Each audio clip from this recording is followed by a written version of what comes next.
For more than half of his life now, this has been home for Maayan. You could have taken a plea deal. If you had, you'd be out already. Yeah. Why haven't you? Well, I mean,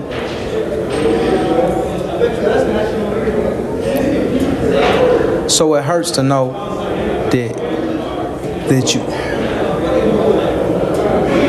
It hurts to know that you could be out right now. That I could put in an appeal and say, hey, listen, give me less time and let me out right now.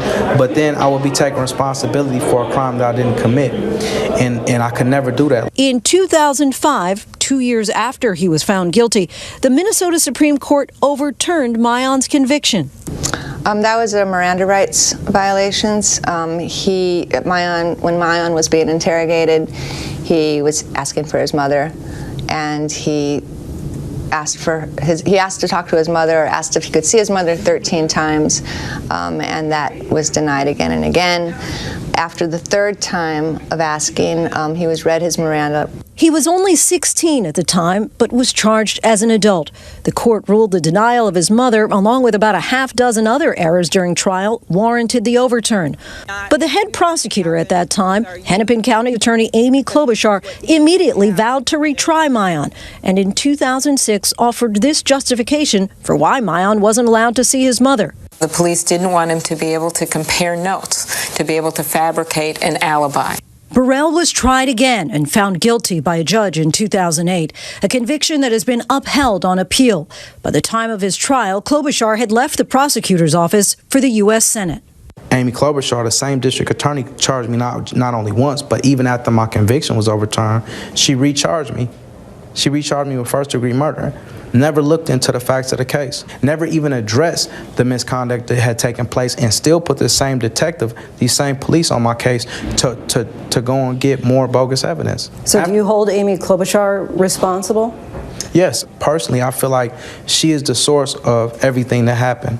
With her charging me, you never took the time to look into this case. You never took the time to go and actually see, is this true or is this false? And when she did that, I believe that she gave the police free rein and said, just bring me back a conviction, secure me a conviction. And that's what they did by any means necessary. But her response has been, look, he's been tried twice, he's been convicted twice. The second time, I didn't have anything to do with that. She charged me both times. She didn't try me. She didn't even try me the first time. She just played a big part in securing a conviction by getting on TV. Every time I went to court or anytime something took place, she went on TV or she went in the newspaper and said, this is what she's going to do to me. The case of Taisha Edwards is one Klobuchar has touted as a success again and again. In her book, The Senator Next Door, and in 2006 during her campaign for the U.S. Senate, showing how she got justice for African-American victims of violence. When our little girl, Taisha, was murdered, Amy saw to it that those gang members were put away. Minnesota's police have also endorsed Amy Klobuchar. Trust their word. She even brought it up just this past September on the debate stage as a candidate for President of the United States. The ACLU's legal director in Minnesota has said that you showed no interest in racial justice. Do you wish now that you had done more? That's not my record.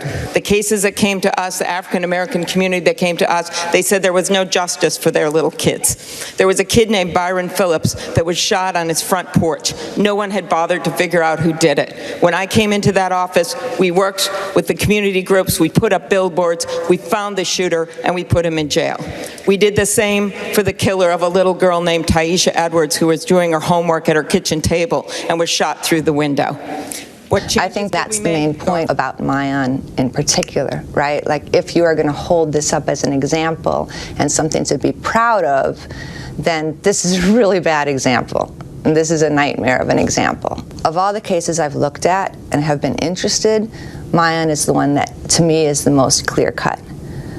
But there are others, and I may have focused on someone else if she hadn't been waving that flag. Amy Klobuchar, as the Hennepin County Attorney, should have protected the rights of this juvenile and treated him with dignity and respect rather than acting as if he was disposable.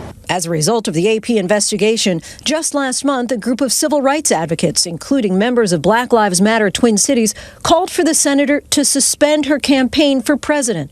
You have wrongs that need to be right. The head of the Minneapolis NAACP says justice was not served. 17 years of a lifetime sentence in prison for a crime that he did not commit. How are you so convinced? I'm so convinced because there was no evidence to convict him in the first place. There was no gun, there was no DNA. He has a solid alibi of being at Cubs food. The alibis have come forward. It was really based off of a rival gang member who basically said that he was the one who did it. And even if there's doubt and there's not certainty, I think that it's enough that we at least go back and review it. Amy Klobuchar, you have questions that need to be answered. How culpable do you think Amy Klobuchar is when it comes to Mayan Burrell? I think that she was the lead prosecutor at the time. I believe that she utilized this case to advance her political career, both as a senator and now doing her presidential campaign. And I think that she owes it. Every day that's going by is a life loss, is potential loss, is Mayan's life going down the drain, his time that he could be spending with his family, his time he could be spending in life. And so Amy Klobuchar has a great debt to pay.